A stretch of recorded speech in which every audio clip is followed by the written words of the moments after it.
हरे कृष्णा। गीता अमृतम में आप सभी का स्वागत है। तो हम आ गए हैं भगवत गीता अध्याय 2 श्लोक क्रमांक 35 पे। तो भगवान यहाँ पे युद्ध ना करने के परिणाम बता रहे हैं। अगर अर्जुन युद्ध नहीं करेगा तो उसके क्या परिणाम निकलेंगे।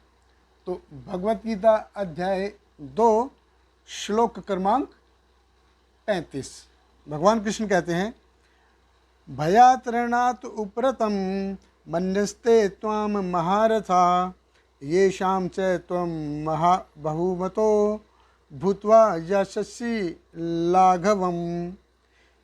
भगवान कहते हैं, जिन जिन महान योद्धाओं ने तुम्हारे नाम तथा यश को सम्मान दिया है, वे सोचेंगे कि तुमने डर के मारे युद्ध भूमि छोड़ दी है और इस तरह वे तुम्हें तुच्छ मानेंगे। देखिए, ये संसार है, ये कैसे काम करता है? ये सच्चाई पे काम करता है। और उससे भी ज़्यादा इम्पोर्टेंट क्या है कि उस सच्चाई को देखा कैसे जाता है, यानी उस सच्चाई को देखने का जो नज़रिया है वो क्या है। तो अर्जुन ये भूल रहा है।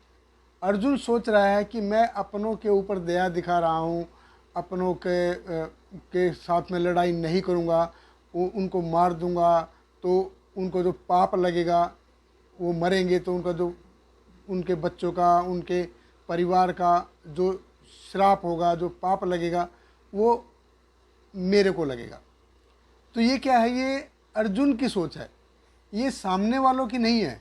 ये जो दुर्योधन पार्टी है, जो उनके सामने जो युद्ध के लिए आए हैं, उनकी सोच नहीं है। तो भगवान कृष्ण कहते हैं अर्जुन को, अगर तुम अभी युद्ध छोड़ रहे हो, अगर तुम लड़ाई नहीं कर रहे हो, तुम हथियार नहीं उठा रहे हो, तो ये सामने वाले जो हैं भीष्म, द्रोण, कर्ण, दुर्योधन, ये तुम्हारे विचारों को नहीं समझेंगे। तुम तो उन पर दया दिखा के छोड़ रहे हो कि मेरे को अपने से युद्ध नहीं करना है, मैं तो जंगल में चला जाऊंगा, भीख मांग लूँगा, मर जाऊंगा। ये तुम सोच रहे हो, ये तुम्हारे हिसाब से है, तुम्हारा देखने का नज़रिया है। लेकिन वो अपने हिसाब से सोचेंगे। वो बोलेंगे कि तुम कायर थे, तुम डर गए, तुम मरने से डर गए, तुमको ऐसा बोलेंगे। देखिए, अगर हम किसी को 5 रुपये अगर किसी को भीख में देंगे, तो आज के टाइम में अगर हम आज किसी को 5 रुपये अगर किसी को दान में देंगे या किसी को भीख में देंगे, तो वो क्या बोलेगा कि क्या ये 20 रुपये का ज़माना है, आप 5 रुपये दिखा रहे हो हमको। तो एक तो तुम दान दे रहे हो, ऊपर से तुमको खुद ही बुरा लगेगा। वो तुमको बोलेगा ये क्या दान दे रहे हो, ये क्या दे रहे हो, ऐसा लगेगा। तो वो तुम्हारे नज़रिए से नहीं देख रहा है कि तुम क्या सोच के दान दे रहे हो, वो अपने नज़रिए से देख रहा है। तो ऐसे ही है ये सारा संसार। कैसे काम करेगा? ये तुम्हारे नज़रिए से नहीं सोच रहा है, वो अपने नज़रिए से सोचेगा। उनका नज़रिया क्या है? जैसे माइट इज़ राइट, जिसकी लाठी उसकी भैंस, यानी कि जिसमें ज़्यादा पावर है वो जो बोल रहा है वो सही है। तुम लाख बोलोगे कि मैंने तो दया दिखा के छोड़ दिया है, वो तुम्हारी बात पे विश्वास ही नहीं करेंगे। वो बोलेंगे देखो जी, हमारे पास तो 11 अक्षौणी सेना थी, उनके पास सिर्फ 7 डर के भाग गए, डर के मारे छोड़ दिया। एक तो ऐसा बोलेंगे डर के मारे छोड़ दिया। दूसरा ये बोल सकते हैं कि ठीक है यार, अर्जुन ने ना बुद्धिमानी का काम किया, खाली पाली इतने सारे आदमी को मर जाते नहीं तो उन्होंने मरने से बचा लिया, अच्छा किया। वो ये नहीं सोचेंगे कि तुमने युद्ध क्यों छोड़ा है, तुम हथियार क्यों नहीं उठा रहे हो। वो तुम्हारे नज़रिए से नहीं सोचेंगे, वो अपनी बात ऊपर रखेंगे। तो देखो, जैसे आजकल कोई पशु भी लड़ाई करते हैं या जानवर भी लड़ाई करते हैं, पक्षी लड़ाई करते हैं, तो लड़ाई करने से पहले वो एक फेस बनाते हैं, ऐसा गुर्राते हैं एक के ऊपर। अगर दूसरा नहीं गुर्राया तो समझो वो हार गया, लड़ाई करने से पहले ही वो हार गया। तो ऐसे जैसे सूमो पहलवानों की आपने रेस देखी होगी, जो उनकी कुश्ती है, तो दोनों लड़ाई करने से पहले 2 मिनट तक ऐसे पोजीशन बनाते हैं कि आधी लड़ाई तो उधर ही जीत जाता है, कि सामने वाला उसको देख के कैसा फील करता है वो उधर ही हो जाता है। तो ऐसे ही है, जैसे जब यूएन फॉर्म हुआ था 1945 में, तो अमेरिका, फ्रांस वगैरह ने सब बोला भाई जिसको आना है आ जाओ, लेकिन हमारी बात ऊपर रहेगी, हमने जो बोला वही सबका मानना पड़ेगा।